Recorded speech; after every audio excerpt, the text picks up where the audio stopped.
Okay, my name is Mahdi Baraghithi. I'm a visual artist from Palestine and activist.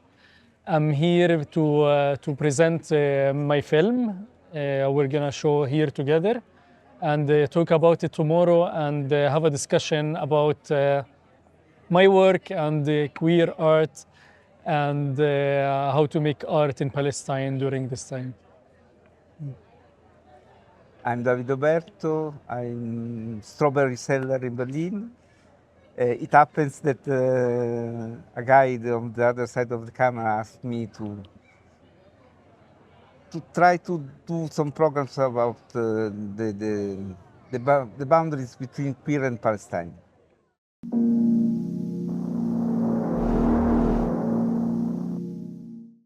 Some months ago, with the disaster was already there. The war in Gaza was started in October. We talked about this, me and Andrea Inzerillo, a couple of months ago. We started to thinking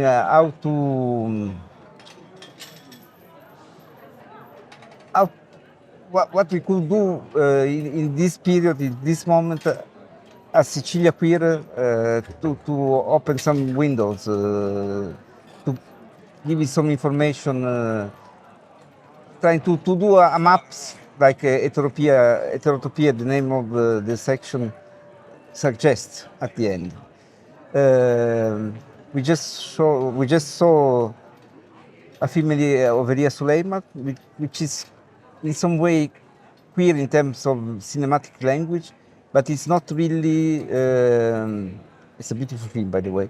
It's not really describing what is happening there now, because it's impossible. Even the film that we will watch tomorrow are not describing a genocide.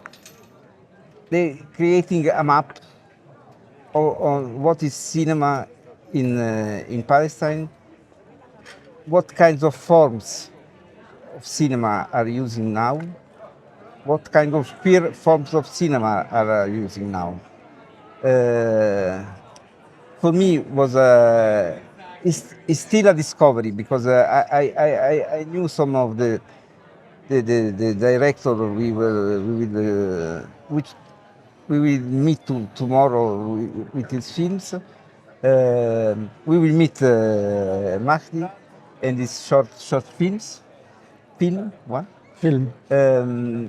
I knew some Palestine director like Shumana Mana that is also there with a film, an incredible homage to Kenneth Anger. What I can try to do with these two programs is just to create spaces. But these spaces are also politically important, because what is happening in Palestine is a genocide, but it's also a long history. It's also a matter of pinkwashing, where it's one of it's met the gay community in a very strong way.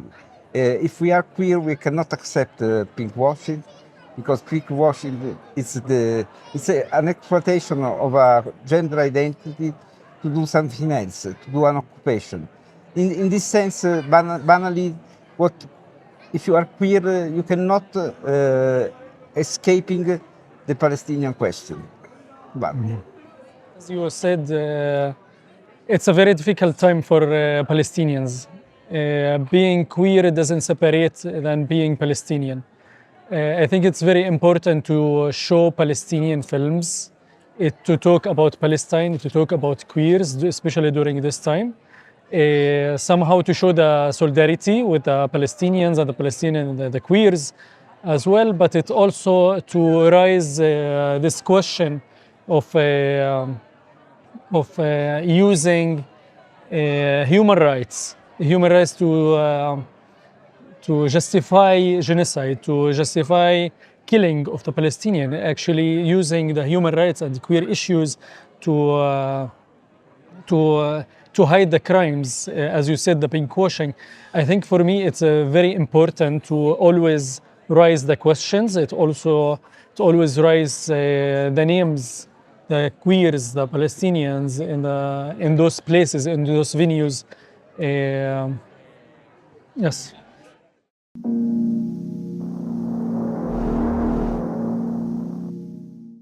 In the work we're going to show tomorrow, it's a small show, a small video I shot with my mother while we're having breakfast, but she was preparing lunch. She wasn't aware of the camera, and she was telling me for the first time in her life about the Black September War that happened in Jordan. My mother, she's a refugee in the Al-Wahdat refugee camp in Jordan in the 65. And she never told us about what happened with her or the history of the family, where they moved from which city to another city. And she survived a war when she was young in the refugee camps there. For the first time, she's telling me about the details, about the intimate. So for me, it's very important to show this relationship between me and my mother, and it's also to document these intimate details about the Palestinian refugee lives. When we talk about Palestinians, we talk about numbers, especially refugees. We talk about numbers, facts moving from this place to this place, but we don't talk much about what happened in details inside the war, how they lived, the sense of community they had. For me, it's not only about the details, it's also like the political details, but it's also how do we connect it with the personal, because she talks about, for example, how when I was born or my aunt was born, what's connect this work with this war with this person or this war with this person.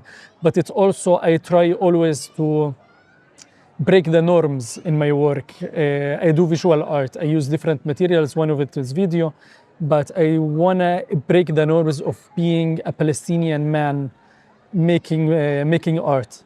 Having this conversation inside the kitchen with my mother while we're preparing food, it's something considered somehow feminine.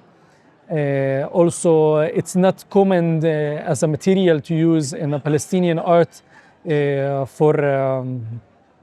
from a Palestinian male artist.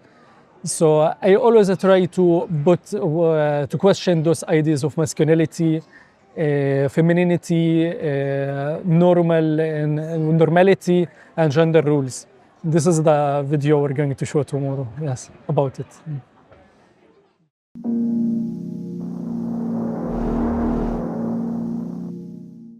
The programs of tomorrow will be more certain way. It's more about the experimental forms, dealing with the creation of a different imaginary, the confrontation with masculinity, especially. The film of tomorrow, a two film of Issa Grayeb, which is an artist, who is a visual artist from Jerusalem, no? Kufur Kananir Nazareth, but he lives in Jerusalem, yes. Yeah, he lives in Jerusalem. Yes. And it's a confrontation about this mythological figure in the Arab world, in the Middle East and Egypt, who is Nasser. Nasser was the president of Egypt in the 60s. He was the one who created the Pan-Arabic dream. At some moment it existed this they created a kind of confederation with Egypt, Syria, and Iraq. Mm-hmm. Syria and Iraq were led by Ba'athist Party and Nasser.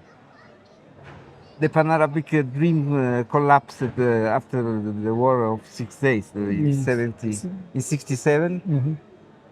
In 67 started the occupation of West Bank and Gaza.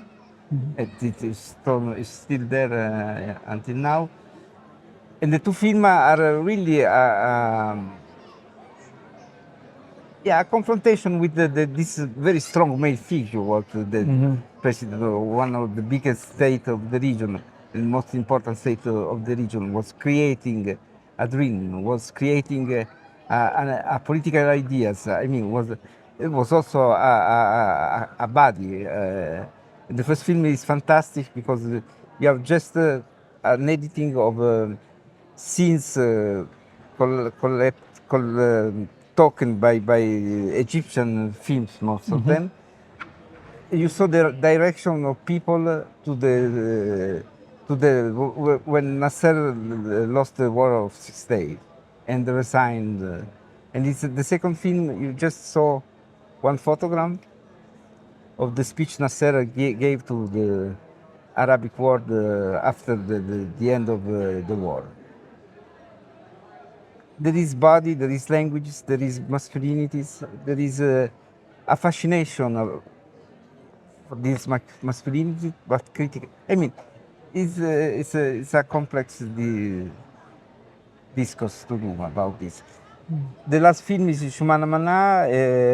As I said, it's a kind of Kenneth Anger inspired film. It's another way to confront herself with the masculinity, with a very typical form of masculinity. Yeah, was the second day is more.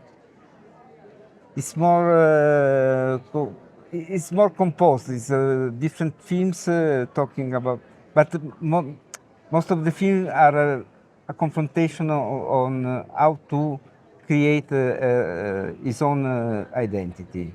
What does it mean? What is the cost also of invent themselves, himself, herself?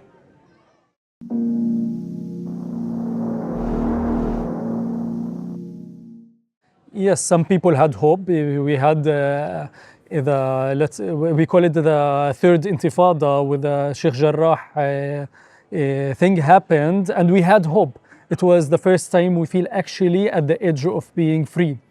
But everything collapsed again, they controlled again. But sometimes we have this feeling of everything it will end at the end, because we have examples of empires and colonization ends.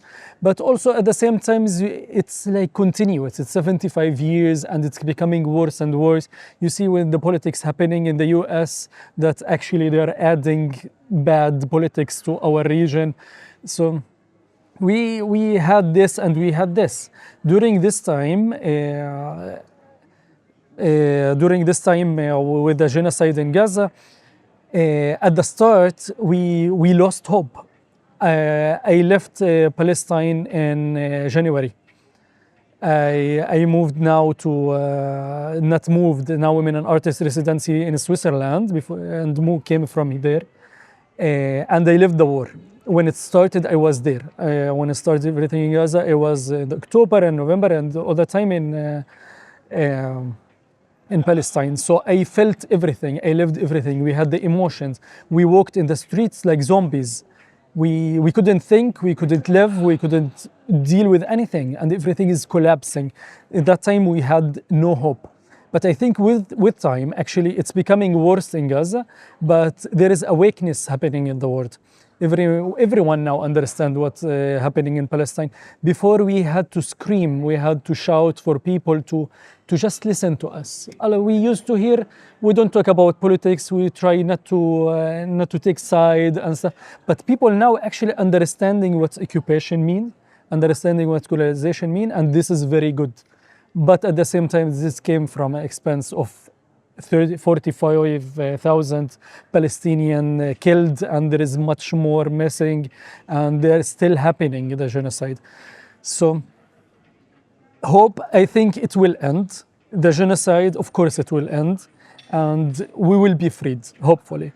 But in what expense, how many souls we will lose for the world to actually finally have action and do something, governments, of course, we don't know. And when this will happen, but for us Palestinians, I think I can speak for everyone, we are tired. We are tired of what's happening. Yes.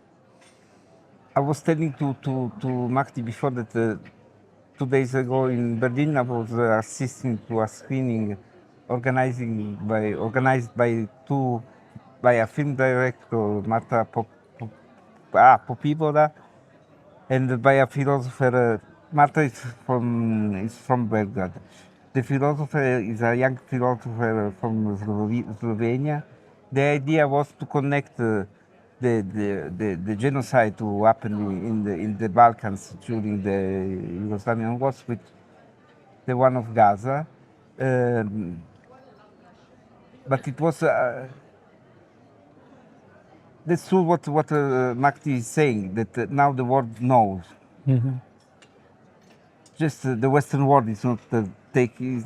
The Western world seems to be like enchanted in a paradise world where nothing is happening. It's difficult to. This night, a German guy interviewing to say that we can talk about genocide. The genocide is decided as genocide 10 years after. Maybe in the last century, not now.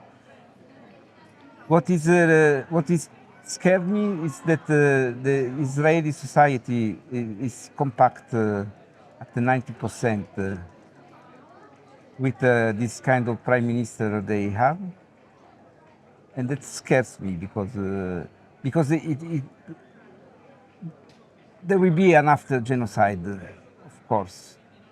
But what the cost of this after genocide, there will be enormous, and I'm always thinking that the only possible solution is one state for two people, for three religions, but now it's really complicated because the Israeli society is at 80% fascist, because they invest a lot, the Israeli government, in the last 15, 20 years to create this kind of society. How imagine a reconciliation is really mission impossible.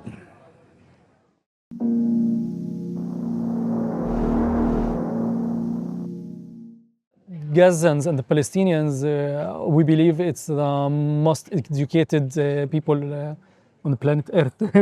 Yes, we care about education. Our families cares to educate us, to give us everything they can, even if they have nothing. We understand the future is education, and communicating is a way of resistance. Communicating with the world, education is part of communicating. It's important to be well speakers. We communicate with the world, and we share what's happening. We share the struggle. We share the cause of the Palestinians. Of course, when the people are not educated, or they are focusing or shifting their focus from the important, they lose somehow. For us, we need to we grow up understanding. We grow up wanted to share what's happening. We want the world to hear us. It's why it's part also of this point. I mean, that the world wasn't listening. Now is more listening, because also we have a big part of it. We educate, we share, we go to film screenings, we may create films and music and art and books, poems, everything to speak, to talk, and to keep the Palestinians and the Palestinian culture on and alive.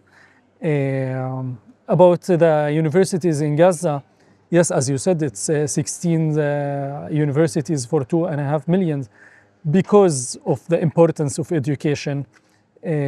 Also, the people in Gaza, they were under siege for a very long time, and you cannot go study outside. It's very hard to leave Gaza, so you need to provide all the time the high level of education. So if you hear now about the amount of educator who they were killed in Gaza, they have PhDs, and they studied in the big universities in the world, and they came back, and they wanted to come back to Gaza or Palestine to teach, and they share the knowledge.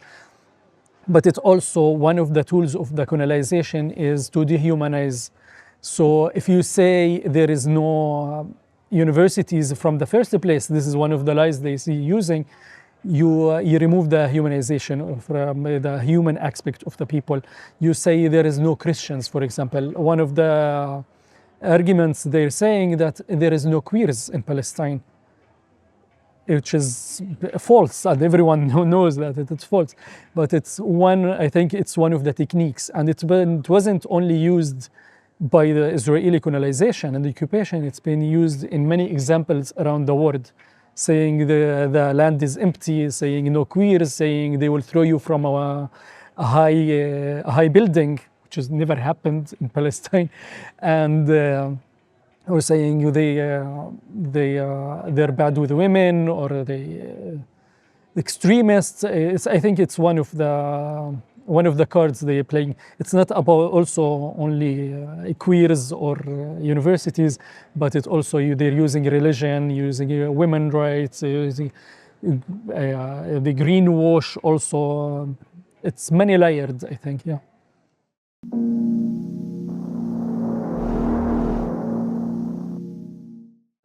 One of the biggest critics that gay people, and we come back to the Pink Wall, Yes. as against Palestine and Hamas, or they are not allowing to the queer identities to live, to exist. And I was listening an interview on a drag person saying, actually, our first enemies now are the bomb falling down. It's not Hamas. That's important because it contextualizes the situation. The queer life is not allowed. That there is now we are a movement saying no queer pride during the genocide. But it's not allowed because there is an occupation. Nobody could be free in an occupation. But it's also you have the rockets, when it goes down, they don't ask about the sexuality of the person. Yeah, they the kill rockets are everyone. democratic, yeah. Yes. And there is no pink wall, a pink door in the wall as well for queers to enter. There is no protection. For queers in Palestine, queer Palestinians, they are not separating their queer issues from the Palestinian resistance or freedom issues. It's the same. It's many layered for us.